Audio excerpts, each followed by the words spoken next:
This podcast contains material that is intended for mature audiences and may not be suitable for all listeners. Enjoy. I don't want to get on the bandwagon. I'll burn that wagon down and join the band. Traveling troubadours terrorizing street corners just to try to get some supper in our hands. Now I waited all my life to get this off my chest, scream bloody murder until someone understands that it ain't about the money, the drugs, or the women. I make this noise just because I can.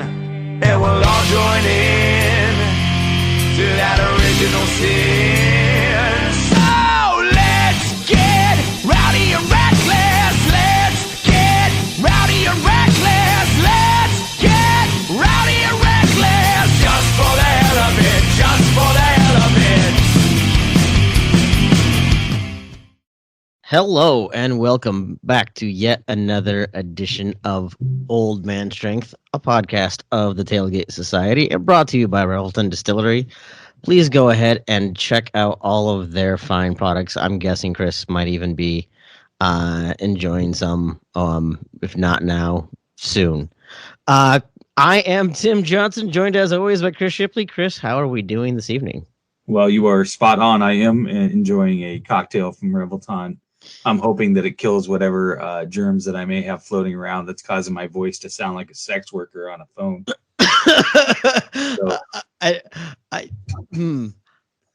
Okay. We'll start off that way. Not that I know anything about that or anything, because I don't. I was going to say, I have a few questions, but I'm not sure I want to know the answers. So, that's what I heard anyways. No, we're both a little under the weather. I spent a couple of days laid up with a really bad fever that was over 103, approaching 104 degrees. And it completely laid me out. I did go get COVID tested. It took way longer to get the results back than normally, which was that much more frustrating. So by the time I even felt better, I was still staying home from work. Now,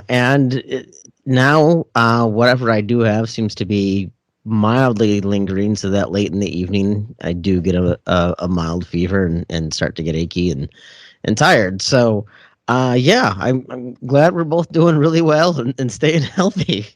Right. I was perfectly fine today, and I don't know, about 4:30, man, it was like something, like a truck hit me. I think it's old. It's old, man. Yeah, there's no doubt about that. I think you're suffering from a case of old. I went to the gym this morning, so I'm not too old. That might be the reason why my legs feel like rubber, I guess. That could have something to do with it. That's a lot better than me. I had really hoped I was going to make it to the gym after I dropped my daughter off at school. Ran into a lot more traffic this morning than I anticipated, so I got myself a good half hour behind what I was planning, so I ended up skipping the gym, but I was completely tired, so it was probably just as well. But being sick last week, I didn't make it to the gym all of last week, so this week's going to be a light week, and I could probably ease into it because I'll probably end up just hurting myself anyway. Probably. Yeah, I'm contemplating already deciding whether or not to go in the morning. It would be different if I wasn't going at 5 o'clock in the morning and I wake up at 4:15 or 4:45 or whatever. So, but it's the only time I can go. So also it's the only time I have any kind of like want to go. Cause by the time I'm done with work, I don't want to go do anything.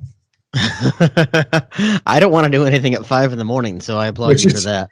Which is the pure definition of old man, I think. Pretty soon I'll be taking a nap. In the middle of the day like my dad did. I would not mind that. Because I haven't been feeling the best. This morning was one of those where I didn't know if my stomach could handle coffee.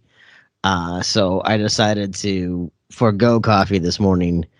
And around 2:30 this afternoon, I could have taken that nap. But I also knew that if I have a coffee too late in the day, then I'm in trouble. So, I started this new job and I don't start until 8:30. So I've actually kind of cut back and go to the gym at like 6. I work out for, I don't know, 40 minutes or so, come home, take a shower, and I have about a 20-minute window there where I just sit on the couch and literally think about just going back to bed. I lay on the couch like a dead frog for like 20 minutes, and then I get up and make breakfast and then eat breakfast at my desk downstairs. But it's like clockwork, man. I get down there at like 7:30 and I'll sit on the couch and I'll just kind of close my eyes and just lay there for 20 minutes, which I've never been like that. But I don't know. I'm getting old. Man say getting old isn't for sissies. I love naps though, man. I can't do them. Oh, I can't do them. I feel all fucked up for the rest of the day. Like I'll feel all out of sorts and I can't do it. Well, the trick is to not let it be long. You want to do a cat nap, just enough to kind of refresh and not get you. If you sleep too long, yeah, then that is a complete nightmare. But if I can take like a 15-minute snooze, I took a little cat nap right before dinner this evening. Just maybe a little 10-15 minute, but boy, did I need it. Yeah, I have a buddy of mine that he works sprinkler head installs, and he said, and he starts early in the morning, like he's usually on the road at like 4 a.m. going to his job site or whatever, and he swears up and down that like a 15-minute cat power nap is like the best thing ever. Like he'll eat his lunch and then sit in his truck for 15 minutes and nap out, and I'd be like, dude, there's no way I'd be functional for the rest of the day.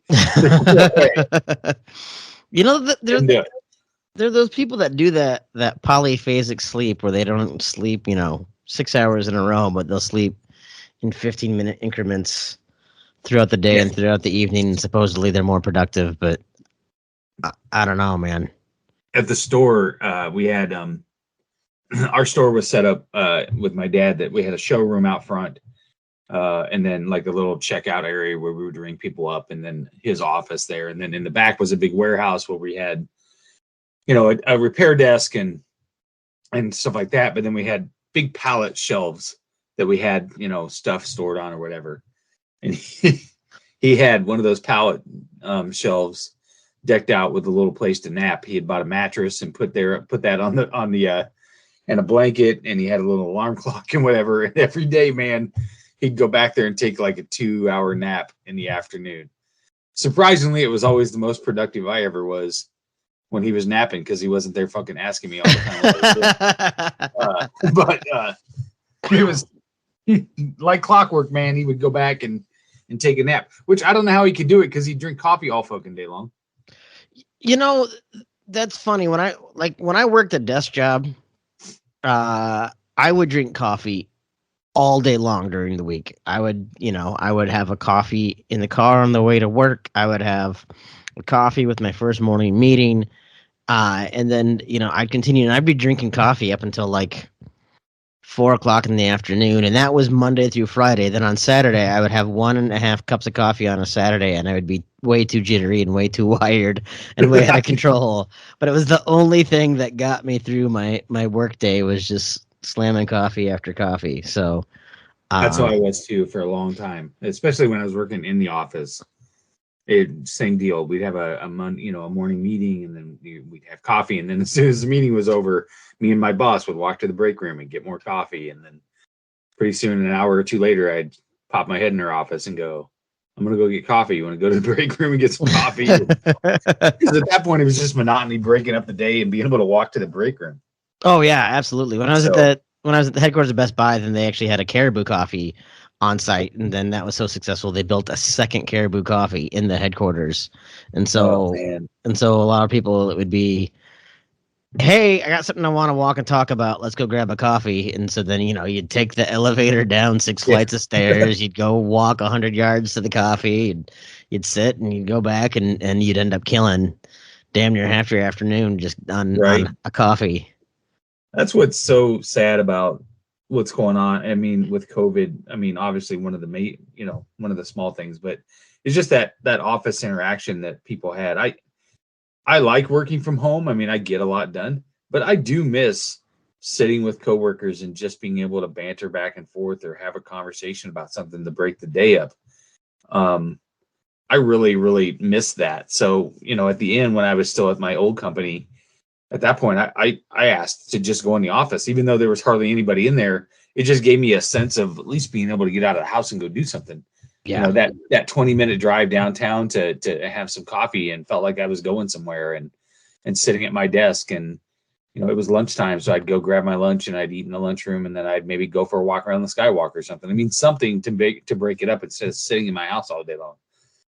Now at this new job, it doesn't bother me as much, with the exception of I'm learning this job, and it's so hard sometimes to message my coworker and say, hey, can I ask you a question? Can we hop on a Zoom call really quick? And she's super nice about it and does it.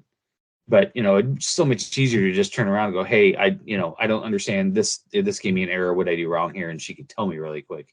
Mm-hmm. That's been a pretty big challenge. But I mean, you just adapt to it, I guess. I mean, that's what life is, right? Is you adapt to different things and figure it out. So, yeah, I don't really have a job where it's possible to work from home, where you can't really grain out from a mash tun from home. You kind of have to be there doing it physically. Yeah. And so that's always been kind of the thing. Having a physical job has certainly helped kind of break that up for me too. So, which I appreciate. Sometimes you just need to be able to separate and decompress somewhere else. That's something where right. A commute is always nice to kind of give you, 15 minutes alone in the car to separate work from personal. Yeah, which I want no part of. I want no part of any kind of physical job. That seems terrible. The older I get, the more it I can definitely feel it. That's for sure. That was something my dad pinpointed out pretty quick, that hard work and physical labor was not up my alley. Well, yeah, but you're getting up to work out at 5 in the morning. Get to the books. Yeah. Yeah, I didn't think I was going to either, but boy, I just enjoy it so much. It took too long to realize. I wish I would have realized it 20 years sooner, so I wouldn't be doing it when my body's falling apart on me, and I could still do it when I'm still, spry. Oh, for sure. There's something to be said about not sitting and having the same view every single day. Yeah, there's something to be said for that. I was talking to Stacy Saturday. We were coming back from the Iowa State game, which was a shit show, by the way. Took me an hour to get out of Ames on Saturday evening. Oh, I can imagine. It was fucking ridiculous. And if you're familiar with Ames, we went all the way up to 13th, and it was one-way traffic. And I was on that road for like 40 minutes. But I went out 13th, and it reminded me that I had applied for, after the store closed, I'd applied for a job with a software company, traveling around the state of Iowa, demonstrating and fixing any issues that people might have with software or whatever. And at the time I was like, man, that would be so cool just to drive around Iowa all the time and just seeing different people and being in the car and driving. And it seemed, now looking back, that seemed like a terrible idea. I would not want to do that. But and maybe that was just because of the life I have now as opposed to the life that I had before. You know what I mean? Yeah, no, absolutely. My my dad got to retire as a support agronomist for Iowa State Extension, and so he did spend kind of the final years of his career driving around to fields, in various places around Iowa. So he got a lot of windshield time. But he had gone through a lot of other jobs that I think, even when he officed out of the home and would be down in the basement until, 9, 10 o'clock at night sometimes, I think he really relished the ability to get out and drive around the countryside. Yeah. No, I'm glad I didn't do it. But again, I was in a different place and a different person back then than I am now. So So that kind We call of that BS around here, by the way. We call that BS before Stacy coined that. Or as Caitlin said the other day, DT during Tracy, because that was my wife's name was Tracy. Which, FYI, audience, I don't ever recommend marrying somebody with a name that's super close to your ex-wife's name, because that can get you in trouble a couple times. I mean, I'm not obviously regretting it. I'm just saying it's a pitfall that you might want to be aware of. No, I can't even imagine how many times you've screwed that up. I'm just so bad with names anyway that it wouldn't surprise me. I think it would be trouble. Well, I mean, that sort of transition. So looking back at like maybe a choice that you could have made that you didn't, or maybe the other way around of choices that, you wonder if things would have been different, or things that you wish you could understand. There's always benefit of hindsight, and I try not to live in the past, and I try not to live in regret, but I always say that I don't trust anyone who says they have no regrets, because somewhere along the line, you probably did hurt someone. Somewhere along the line, you probably made a mistake that you didn't need to make. And, it's one thing to say, oh, well, each mistake, it's a lesson learned and it helped shape me. But I'm going to call bullshit on that, because there are some mistakes that I know that I made that I didn't need that lesson. I already knew it was a mistake. Like I don't, to me, that's not what's going on. So I will say that I spent some time thinking here recently, like, okay, if you had a time machine, would you go forward or would you go backwards, and what would you do with it? And really hard question. Yeah, I don't know. Part of this is our friend Bill had said something to us once on Twitter that your dad knew the man that you would be, and he just wished you'd get there faster. And so I suppose I can think about maybe what Melvin would have done with the time machine. He definitely would have went to the future, figured out what was going on, and then made money off of it. But I'm not sure that was the conversation we wanted to have. But I'm just saying that's what he would have done. He would have. He would have Back to the Future that shit. Yeah, he would have Biff Tannen that and right. Start a gambling empire. Okay. He took whatever liberties he could have. I'm just saying. But it's interesting. I don't know. I don't know that I would want to go back in a time machine. I mean, I have regrets. There's no doubt about it. I wish that I wouldn't have quit football when I was in high school. I wish that I would have done a better job in school when I was first there. I wish that I would have tried to get healthier sooner. Lots of those things. The problem with that is what trajectory of life does that put me on instead, and take away what I have now? There's no guarantees that I would have Taylor and Caitlin, or the boys, or Stacy, or the life that I live now that I'm extremely happy with and blessed with, even though earlier parts of my life were really hard and really difficult. So I don't know that I would want to go back. I would want to. I can't say that I wouldn't want to experience what that was like. I mean, I grew up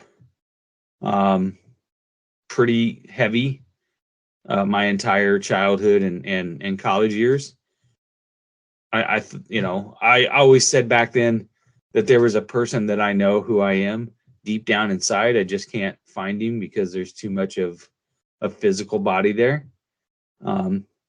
What kind of a person would I have been back then? And that might sound superficial to some people, but when you're overweight and have self-esteem issues, you like push a lot of that shit deep down. I always relate it to you're the biggest person in the room and all you want to do is not be seen. Does that make sense? And it's Mhm. impossible. Mhm. Like that's all you want to do is not be seen.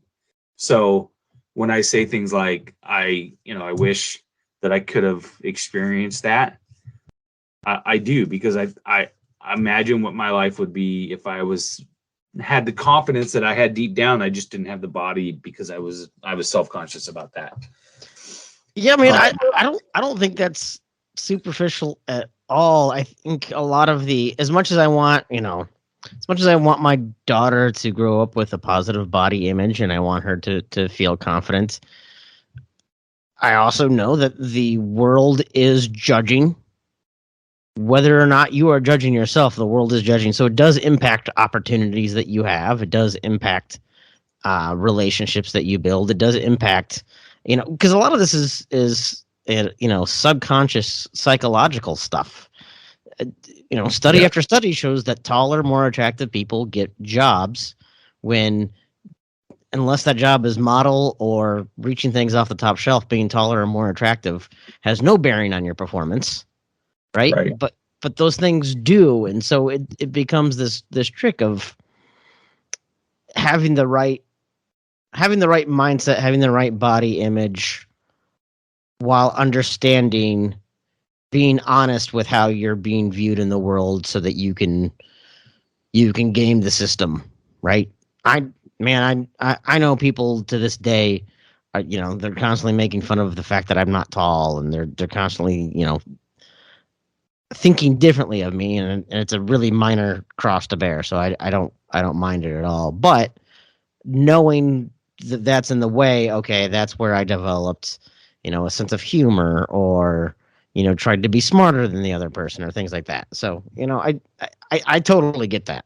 Yeah, that's a good point, because I think that you compensate, I guess is the right word, for what you feel are your fallacies. I mean, I don't think that I could at that point stand up and articulately express in an interview what I could do, or because I just didn't have the self-confidence, or even talking to a woman. I mean, that those types of things. But I could then turn around. To me, I always thought, well, if I'm self-depreciating and I make fun of myself and I make jokes at my own expense and so on, then people will laugh and they'll like me. Mm-hmm. And that's how I lived my life. And looking back, I had friends that were like that. Now, at some point, I met a group of friends. Holy fuck, what year is this? 2021. So 1990, so 31 years ago. Right out of college. Well, I knew one of them fairly well when I was younger. I'd only saw him during scouting outings. And his name is Randy Jimenez, and his brother Brian, and then my friend Jeff Weeks. I met them all when we worked at a restaurant together, and they were one of the first ones that they just liked me because I was Chris, right? Not because I made them laugh or at my expense or whatever. They enjoyed my company. We had stuff in common. We were just friends, and that was the first time I ever really felt like I had friends that didn't use me at my own for jokes at my own expense. Right? Does that make sense? Oh, totally. But that's now why you now have Bill and I in your lives. Right? Yeah, so that I can be made fun of on a daily basis on Twitter. So, right? Because I always like to go back to my roots a little bit. Yeah, exactly. Yeah. We're just trying to make you feel young. Right. So that's when I started, I think, a little bit to at least be comfortable with my friends. I think the flip side of that is I got really super comfortable and just kept getting bigger and bigger. And about that time is when I met my first wife too. So, which is a whole nother deal as far as I know. I mean, as far as there was an instance where I didn't think I was ever going to do any better. So she liked me. So I better latch on to her. Sure. So yeah. But, to your point of, you know, would you be the person you are today, or would you have the same experiences had you gone back and changed all of that? So I was watching recently, since we are talking time travel, and maybe this is what got this in my head. But there's Netflix has a series called The Movies That Made Us, Yeah. and they go over the making of Back to the Future. Yes. And Eric I think I've Stoltz, seen that one. Yeah. Eric Stoltz was originally cast as Marty McFly. Yeah. And he played it way too dramatic and serious because he thought, oh my God, this is a tragedy. This guy comes back and he's living a life that he doesn't know. Like at the very end of the movie, when Marty's parents are successful and Biff is washing the car and all of this stuff, he's like, so now Marty has to live this lie because it's not something that he knew. Which I thought was, it totally makes sense. Obviously, that wasn't the right way to play that role for the success of the movie, but it is something that I suppose when I think about, hey, would I go back and, if I could go back and in a time machine and just talk to 14-year-old me, how would I have changed the trajectory of my life? Yeah. No, I mean, I can honestly say I wouldn't want to trade my trajectory in my life because a lot of the decisions that I made when I was married the first time, and a lot of the decisions and the way I treated people and things like that make me, I think, the better husband that I am now. And I'll give you a good example. We just bought new furniture here at the house. I don't know, in August. It just showed up. But Stacy and I, those decisions were made together. We shopped a lot. We talked about it. We, compromised or whatever. It was a different experience. When I remember distinctly buying brand new furniture when I was married to my first wife. And I just pretty much told her I wanted to buy what I wanted to buy. She wanted to buy what she wanted to buy. So we ended up buying 2 living room sets, which looking back is a terrible idea because we had 2 different living rooms. I mean, now we've spent a shit ton of money that we didn't have. Mm-hmm. And I remember the day it was going to get delivered, I said to her, I'll be home. Do not move any of the furniture, because in my head, I knew I wanted to bring it into the back door, and I was going to move all the other furniture up to the upstairs living room, move it in, and then kind of move it, through the house. Because it was just me and her. Mm-hmm. I came home. She had moved all the furniture right into the fucking hallway that I was going to pull the new furniture in. And it was more work. And I remember getting pissed at her and saying, why did you fucking move this furniture? I said, I told you not to move it and blah, blah, blah. And she's like, well, I thought, and I reacted and said, well, that's your fucking problem. You were thinking again. Ouch. And that's a shitty thing to say. Mm-hmm. That's a terrible, shitty thing to say. Even though she didn't think things through but her intention was good. Mm-hmm. I couldn't imagine saying that to Stacey now. Yeah. Because I look back now and go, that was a shitty thing to do. Yeah. And I wouldn't talk to her that way. And there were a lot of times where I would I'd be with my buddies and we would talk about, we would talk about whatever. And I would make a joke at Tracy's expense. Right. Mm-hmm. And we'd get a laugh. I can't even fathom doing that about Stacey now, even though she would not be mad. And the tables are turned. She makes jokes at my expense all the time because it's funny. I'm old, I'm losing my hair. I've got eyebrows that are, 5 inches too long. I mean, all that shit.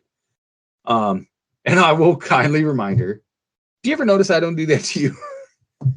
And she'll be like, well, you're better than I am. But anyway, that's just an evolution of a character trait that, even though I had regrets in my life, I wouldn't want to go back and change that, because I wouldn't ever dream about wanting to treat Stacey the way that I treated Tracy. Yeah, no, I hear you. I I th- I think in my brain, I have a way to where the time machine allows me to have the knowledge of my bad decisions, uh, but still erase the bad decisions. Like because like I Well, sure, sometimes I get that. I yeah. mean, obviously you would, but the question is do you want to change those? That's the question. So, for example, let's say that I know the mistakes that I've made, and I go Mhm. back in time, and I don't make those mistakes with Tracy. Am I still married to her? Yeah. Because there were still fundamental things about her and I that didn't mesh. Our kids number one, and putting our kids first over ourselves. And the girls are old enough. I've had conversations with the girls. So, at this point, other than the exact reason why we're not married anymore, I'm not getting into that. This Yep. will be free reign because they're old enough, they know, and Yep. they know who their mom is. Mhm. Um, but there were fundamental things that she didn't believe in that I did. Number one, that our kids were more important than we were. That's just how I was. Mhm. So, regardless, now again, if I was a better person and treated her nicer and whatever else, we'd probably still be married. But where would our kids be? Caitlin would not be the girl that she is now. I can tell you that. Because what Stacy has shown her and what Stacy has given her as an example of what a mother should be and a woman should be, Caitlin would not be the girl that she is now. Sure. Sure. Uh, Not that Caitlin didn't have and doesn't have the personality inside of her, but she wouldn't have had anybody to see what that was modeled about. And she's smart. She knows, she loves her mom. I'm not, and cares about her mom and adores her. But she also knows, what her mom is. Mhm. Mhm. So Yeah, I think that's a really good point. I think unfortunately it often takes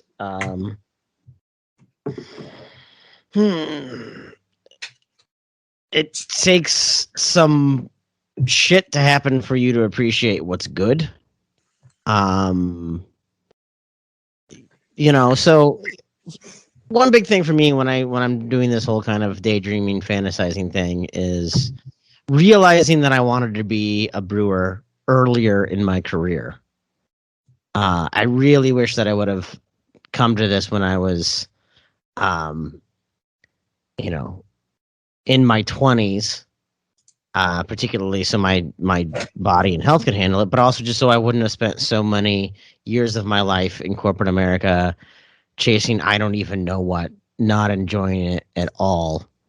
Um, but then I also know people that get burnt out in this industry, and I think don't know they don't know enough about what the alternative looks like to kind of appreciate what is good. That I'm not sitting in a cubicle, that I'm not in 27 meetings a week, that I'm not filling out TPS reports. Those types of things that were all too real. And then I think also there are some aspects of the corporate life that some of these small businesses, some of these small brewers could benefit from actually implementing some of the best practices. So it's good that I have those in my arsenal, I guess. But I wondered, did I need to have as many years of that to get to that oh, point? sure. Could I have found it out a lot sooner? Sure. No, that I've said 100 times. And we're talking personal life, career wise, whatever. And I know I keep going back to the other thing, but it was a big part of my life was I've said 100 times I would never not wanted to have married Tracy because then I wouldn't have the girls. Yep. Now, would I have liked to maybe realize what a mistake it was earlier? Yes, Yeah. because I think that Taylor would be in a better spot than she is. Hmm. Um, that's a big regret that I wish I could go back and change. I mean, there's an answer. If I could go back and change something, it would be that I probably would have got the girls out of that environment earlier and focused. And if we're being 100% honest, I probably wouldn't have dated the girl right after Tracy, because that was a train wreck. That was a good example of me making a selfish decision. I was wrapped up with a girl that was 11 years younger than I was at the time. I was like 37. She was 26. She did a pretty big number on me as far as an idea of what she wanted to be, a mother and a wife and all these other things. And she was not mentally or mature enough to handle it. Sure. And unfortunately, Taylor took the brunt of a lot of that. So that would be a regret. I think coming out of a divorce, though, I've had to learn to kind of give myself a pass, or forgive myself for kind of the ways I thought and the ways I behaved and the ways I acted, because you feel, I don't want to say that you feel like a failure, but you feel like, hey, I clearly made mistakes. Maybe I don't know what the hell I'm doing. Time to change, but that doesn't mean that you've pinpointed the right mistakes or you've pinpointed the right changes, and so you go through even more mistakes trying to figure out how to, you don't just go from, hey, I took those mistakes and now I'm not making those mistakes. Now you just have a whole new set of mistakes that you start to make. Yeah, I don't cut myself any slack. I was a complete fuck up when it came to that kid, and it doesn't matter how many times people tell me any different. I made a lot of mistakes that have caused Taylor a lot of problems, and I can't fix them now. And I'm probably making mistakes right now when it comes to her. Mm-hmm. I mean, that's I won't ever cut myself any slack, because that was my job. That's what God put me on this earth to do, was to raise my kids. And I've done a shitty job when it comes to Taylor, to the point where I don't know that I can help her anymore. So, I mean, not to get too heavy, but that's, if I could go back and change something, that would be it. And we've talked about that before, but yeah, I don't, as great as Caitlin has turned out and as great as the boys are doing, Taylor is floundering, and it's my fault. Now, that doesn't mean that she doesn't have responsibility for her decisions, and she doesn't have responsibility, and she's living with those decisions and responsibilities, because I've washed my hands of it. But that absolutely falls to me, and the day that I die and go to the pearly gates, I'll have to answer for it. So do you think that that's something that you had the wisdom at the time, or that you only have the wisdom of hindsight on? I have the wisdom of hindsight, but that, as a father, doesn't make you feel any better. No, I trust me, I get that. Right. I mean, I know you know that. I didn't, I don't want to come off as you don't know. That's, I mean, when you're a father, that's it. I mean, that's you have a responsibility to your wife and your family and your kids, and it doesn't matter what the reason was. If you failed, and you're going to have to answer for it. Now, whether or not she never comes out of whatever she's in, or if God forbid something happens to her, I'll have to live with that. And all I can do is make the best decision that I can at the moment that the decision needs to be made. Mm-hmm. So, and I'm struggling with it right now. Actually, it's a little easier now because I'm more pissed off than I am.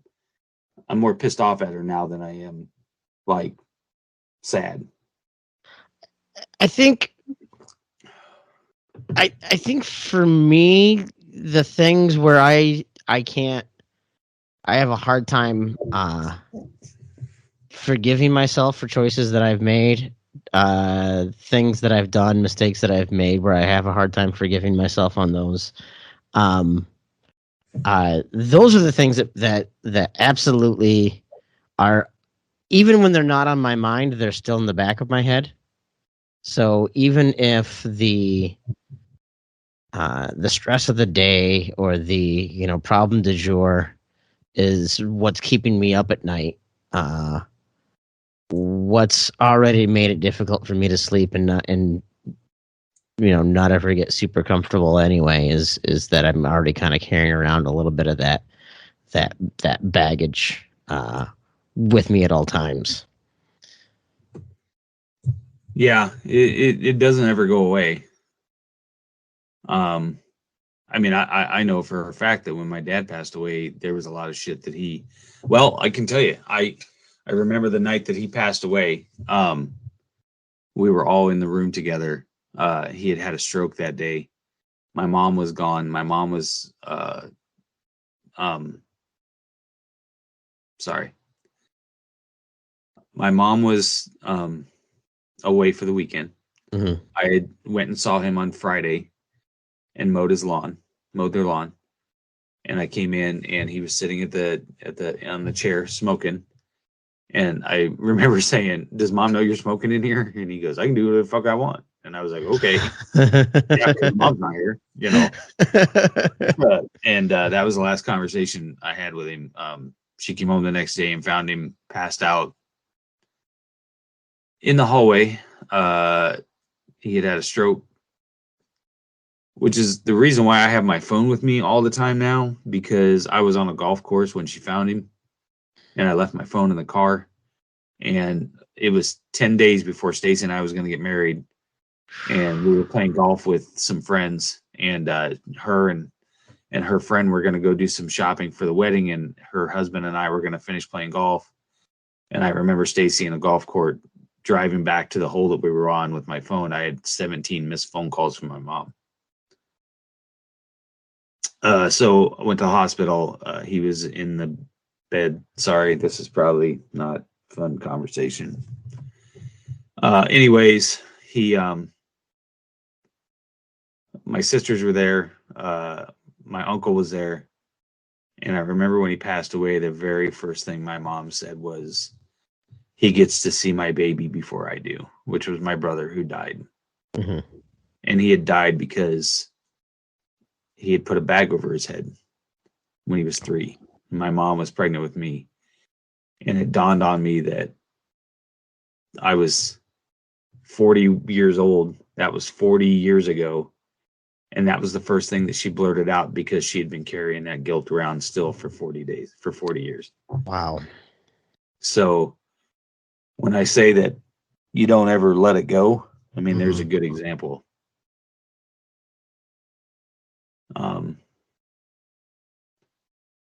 That was the night that, I mean, we had talked a little bit about beforehand what we were going to talk about, and we were talking about, you had said earlier when, Dad had always said he knew the man that I would become. He just wished that I would have become faster. Mm-hmm. I became a man pretty quick that night, because I was the one that picked up the pieces after that. I didn't cry for a week because I was too busy taking care of my mom. And I remember before he passed away, it was just me and him in a room, and I was holding his hand, and I was just promising him that I would take care of our mom, and that I would take care of everything and make sure that he would. And honestly, I've probably fucking failed at that too, Tim. Because I don't see my mom enough. She lives on the south side of town. I call her every once in a while, but I don't call her or talk to her very often. And I don't know why. And she's not mad about it. I'm busy. I have my family and I'm busy. Yeah. So But yeah, that was probably the night that I flipped a switch on a lot of stuff. And I think, I mean, I think my initial question is or was going to be, so you heard this from your mom, what do you do with it? And so you've kind of shared, well, this is where it kind of hit. But so that made a change, but now what do you do with that today when you look back and you think about that moment? The moment that he died? The moment that she said that. Right? Yeah. And now you go and you think back to it today, you can say, hey, when this all went down, I it changed my life, but is it continuing to change your life? Yeah, I think about it a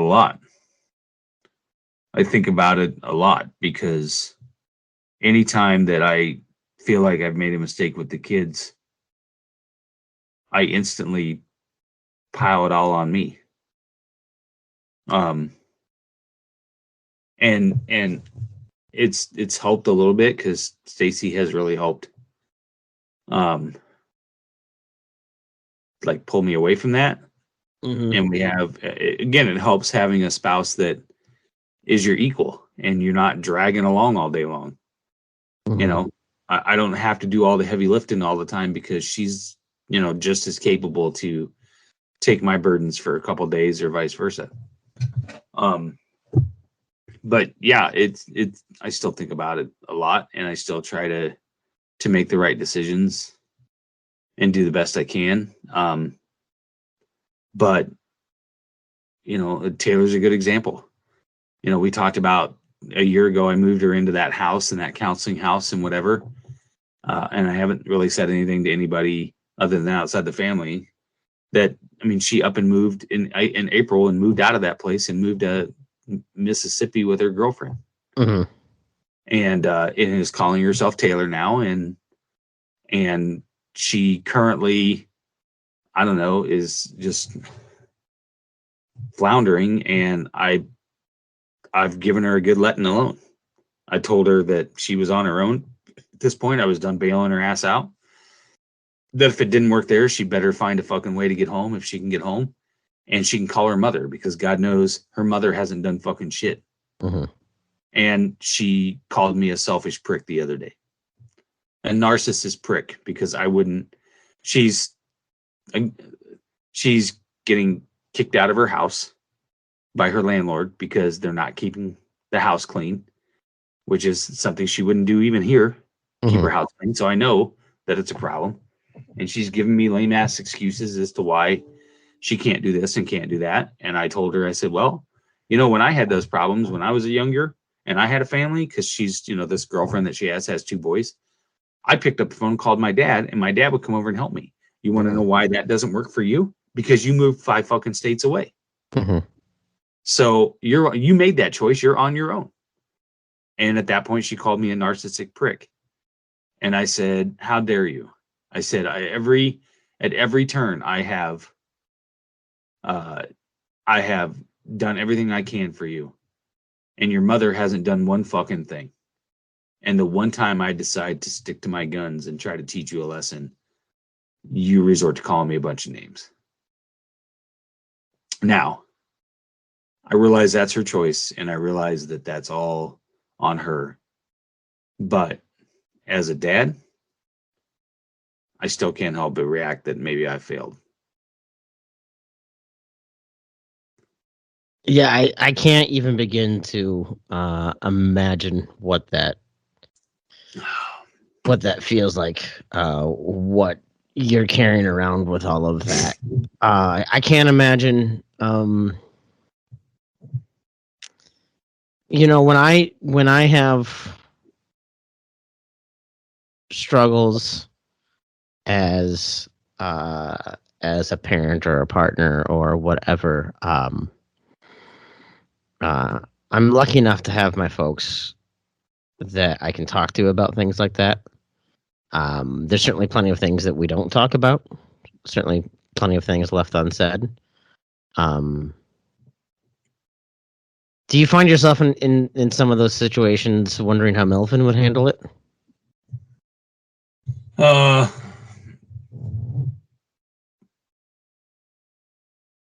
I don't know.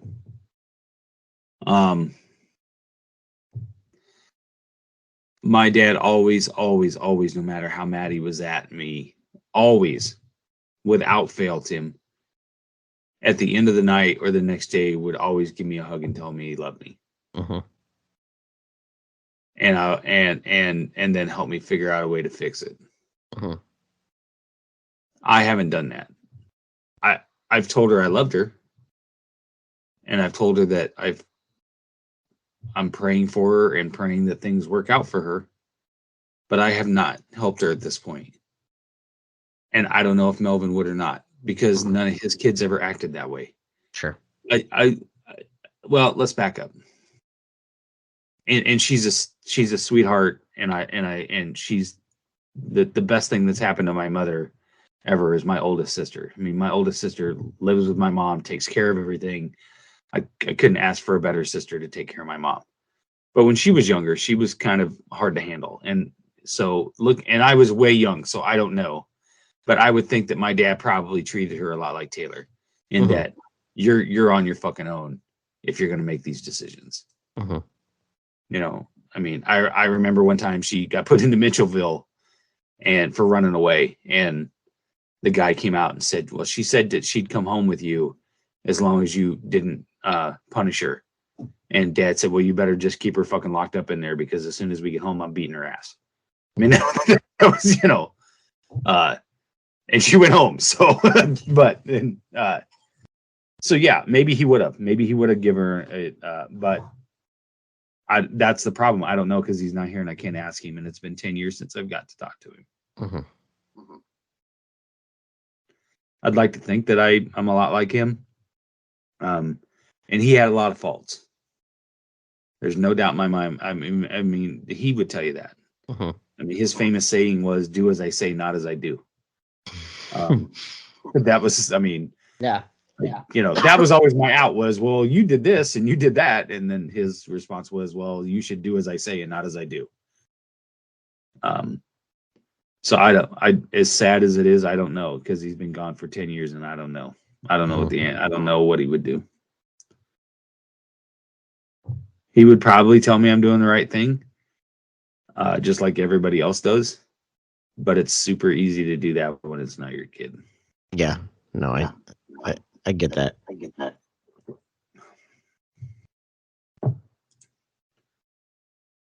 Wow.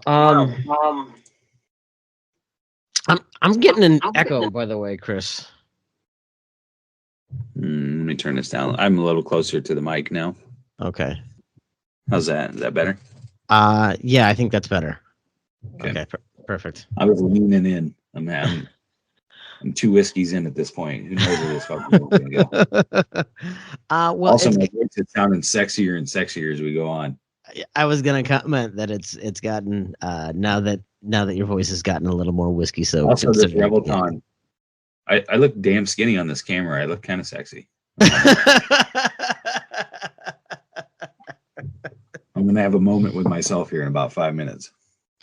Oh my goodness. Well, that certainly helps break some of the tension. I don't know. It creates a new, different kind of tension, but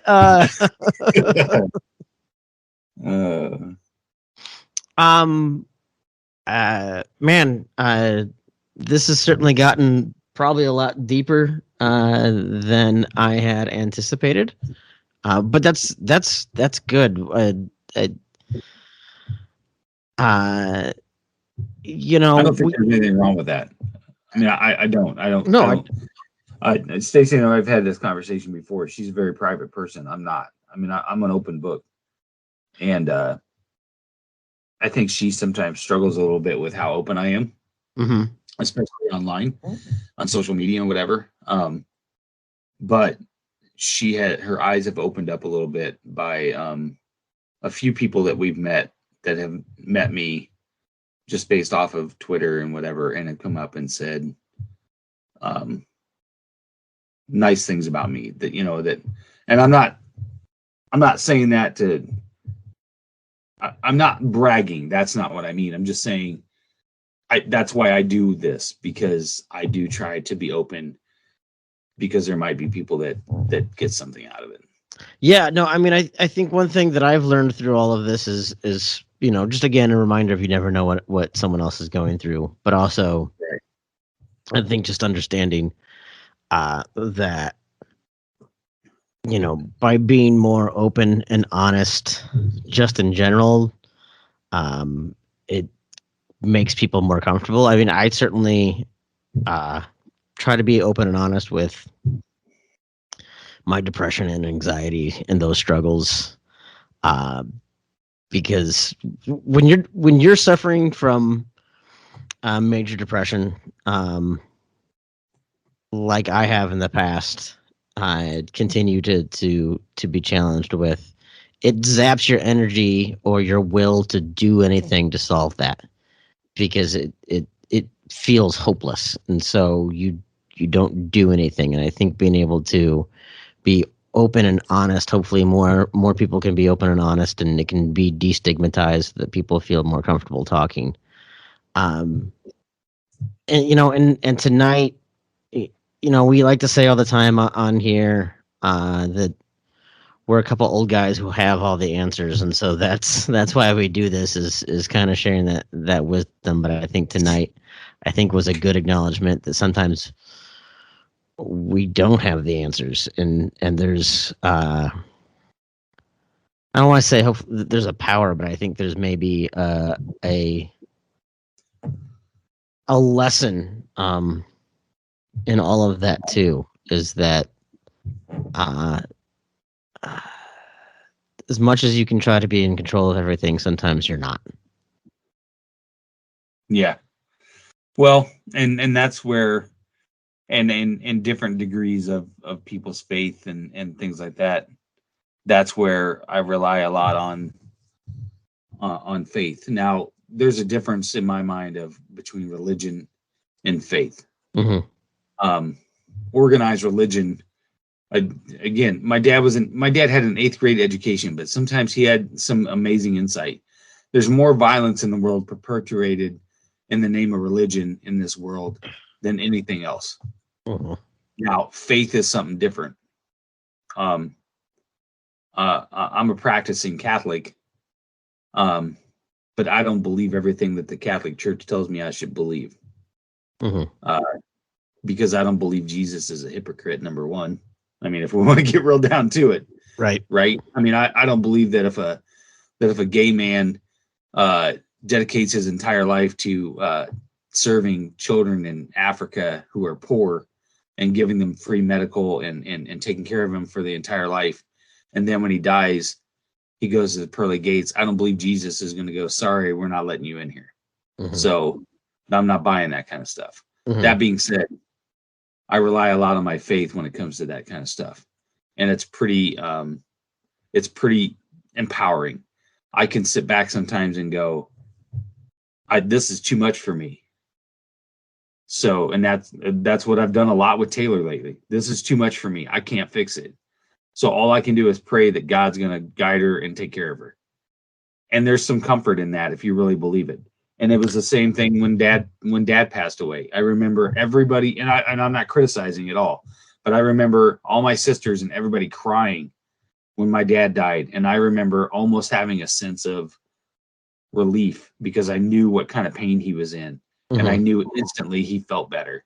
And it was selfish of me to want to keep him here when he was in so much pain, when he's so much better now. And the power of having faith in that is what helped me deal with that. I was listening to a podcast the other day, and they were talking about how clergy find themselves sometimes suffering with depression and imposter syndrome and crises of faith, because so often they're set up to kind of be a spiritual guide and to help provide answers. and to help provide instruction. And when so badly what they want to be able to say is, I don't know. Yeah. There's a great line in the movie Rudy when he if you've seen it, and he goes and he talks to the priest about wanting to get in to Notre Dame. And the priest says, I know two concrete things in life.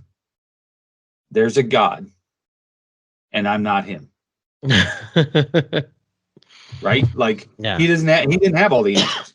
Yeah. He knows there's a God, but I don't got all the answers. I'm a human. I'm a human Mhm. being. Mhm. You know, it was profound if you think about it. Yeah. And it's exactly, hammers your point. Yeah, I think finding some, I don't even want to say comfort, because I don't think you find comfort or relief when you're struggling. But it is an acceptance of, I don't know the answers. And what I do know is banging my head against a wall isn't getting me anywhere. Right.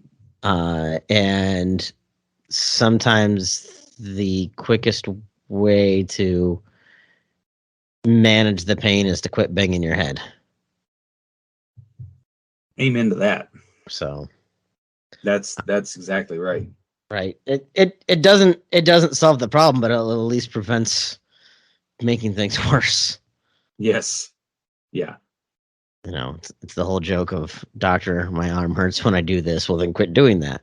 Quit doing that. Right. Yeah. But I think that's probably what tonight was just, man, there's a lot that has made you who you are.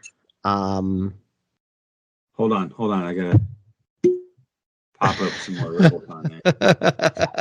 Be a selfish plug in there for our therapist. Oh, I love it. Honey whiskey that's opening up the floodgates here. Who knew Rob Taylor and Christy Taylor were making such great things, and I would just open up my entire soul at this point. I'm sure that is the endorsement that Rob is looking for. That's the tagline that he wants, I'm sure. No, I mean, I think, so many times when we talk about like how our experiences have made us the person we are today, and we wouldn't change that because we would be a different person today. I feel like there's an implication of, and I love everything about who I am today, or I love everything about where I'm at today. And I think the honest answer is, I'm still a flawed person. Right? Yeah. I like to think I'm a better person. I like to think that I'm an evolved person, but I'm always a work in progress. That's evolve is the word that I was going to use. There is no perfect person. Mm-hmm. Hell, the only guy that was perfect, they nailed that poor bastard to a cross. So, I mean, where does that get you? Now, it's okay. The only way that you can grow, and the only way that you can is to evolve and move on and try to better yourself. Mm-hmm. Failure is living the status quo, right? And that's how I was 15 years ago. Chris BS before Stacy, or before, Dad passed away, or before I decided to change my life when I was going to lose weight and become the man that I wanted to become. There were a lot of times in my life where my mantra was, that's not fair. Why does this happen to me? It's not fair. Why does this happen to me? Instead of recognizing what was happening and fixing myself and changing what I needed to change so that those things could change. That power was within me. But before, it was always somebody else's fault. Mm-hmm. I was unlucky, or it's never going to happen for me, or whatever. Listen, Tim, 15 years ago, I lived in the house with a woman who we were basically roommates. I had two wonderful kids. but I was 450 pounds and couldn't play with them and couldn't do anything with them. I was swimming in debt. I was living in a house that was crumbling around me. The foundation was crumbling. I'm pretty sure that we'll skip over that. I'm pretty sure that my marriage was shit. I know it was. And it was everybody else's fault but my own. Now, I live in an amazing home with an amazing woman, with unbelievable kids, with family and friends that I adore and cherish. I have an amazing, I'll just say it. I have an amazing experience doing this podcast with you, and the relationships that I've gotten out of this, and out of my social media. I mean, I had two guests that we had on. I had Paul and Heather. They were at the house last weekend. We watched football together with a bunch of other people. I have a great job. That's all because I changed my attitude. Right? And I'm blessed. 15 years ago, I was cursed. I was convinced that I was cursed. You go through cancer, you sit in a chemo room with a bunch of kids, you realize what your blessings are, and you count those motherfuckers, and then you realize you're pretty fucking blessed around here. And I've said this before, but a lot of people would say, when you had cancer, that was a shitty year. That was probably the best year I've ever had. Because I realized what I had in my life. There's that scene in Fight Club, and it just got referenced on Ted Lasso in the Coach Beard. Okay. Well, there's this thing where they make someone go through shit. I know. I should know better than to reference anything ever. I've watched Ted Lasso, but I'm only two episodes into season 2, so let's not. Oh, okay. Well, what the idea of when you make somebody think they're going through tragedy because tomorrow they'll wake up and everything will be that much more beautiful. Because the idea being that you're taking for granted what you have, you don't realize how good you have it until you have a chance to lose it. Right. And I think that's something that is a good lesson. And I think also learning you can only control what you can control and you can't control anything else. So learning to control what you can control and, the rest, let the rest sort itself out. I think certainly easier said than done, but I think it's a good, healthy reminder. So, well, shoot, man, with that, do you have anything else you kind of wanted to touch on this week? No, I think we've covered the gamut here. I appreciate you. How about that? I appreciate this. I appreciate you. I appreciate the Tailgate Society for the opportunity to do something like this. Likewise, man. I've joked before that this podcast is as much therapy for me as anything else. But it's true. I sometimes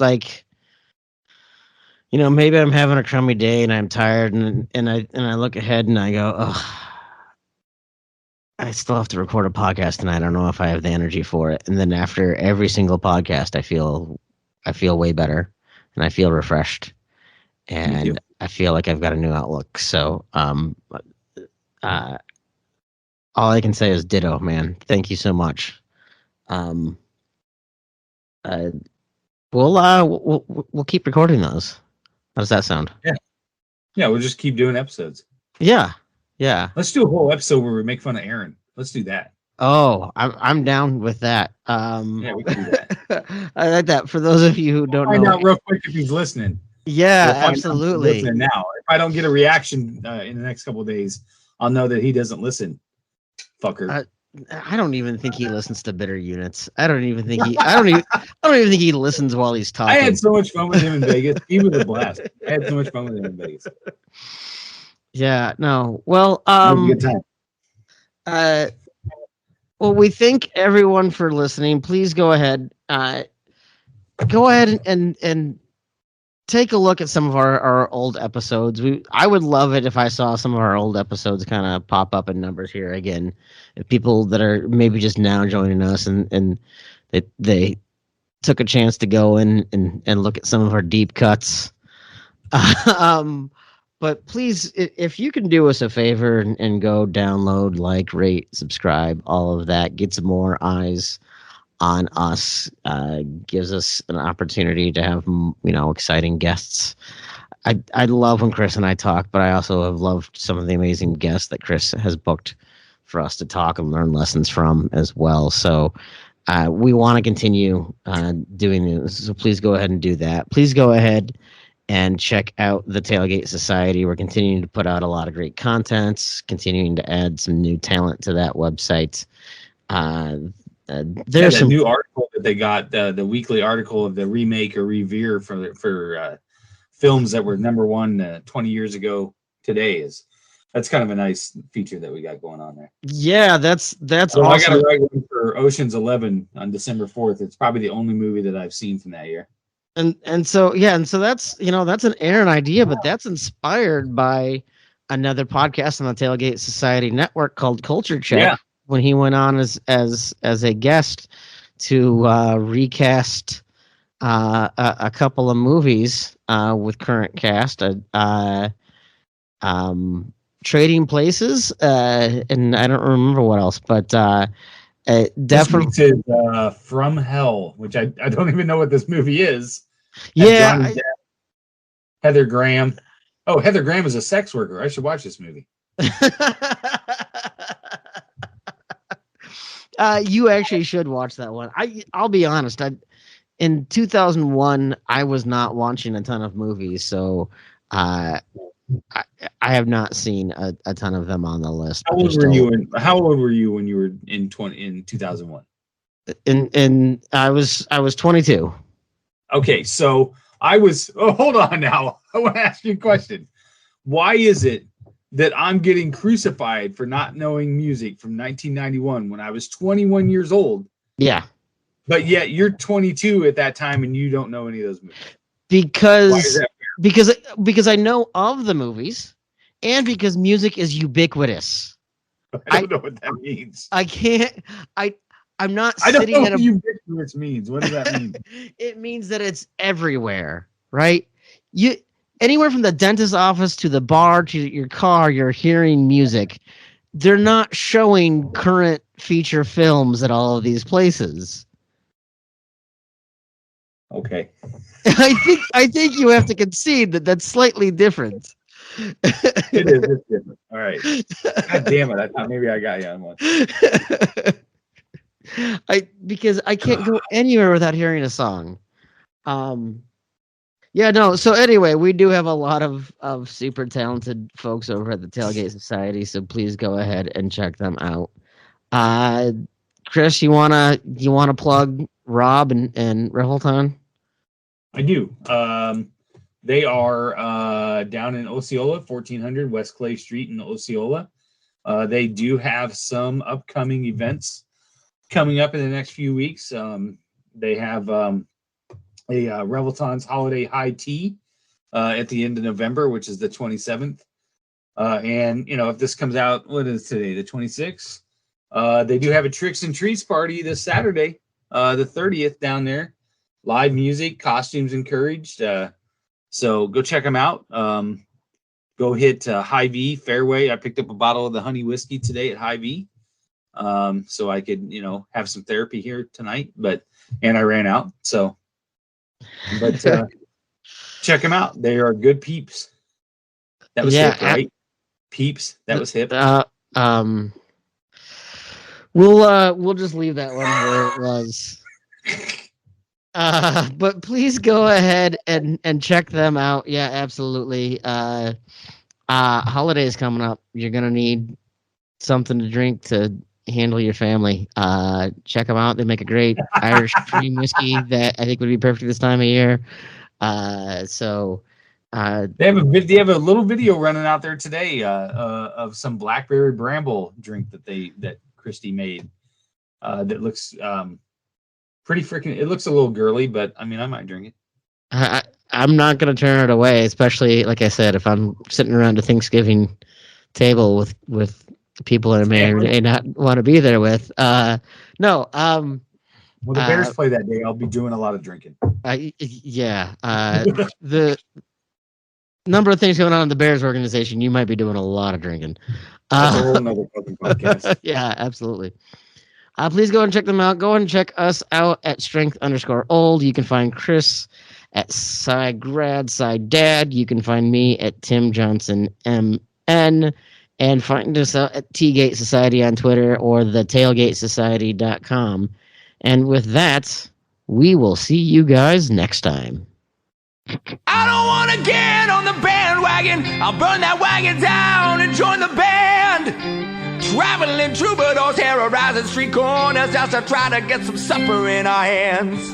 Now I waited all my life to get this off my chest, scream bloody murder until someone understands that it ain't about the money, the drugs, or the women. I make this noise just because I can. And we'll all join in to that original sin.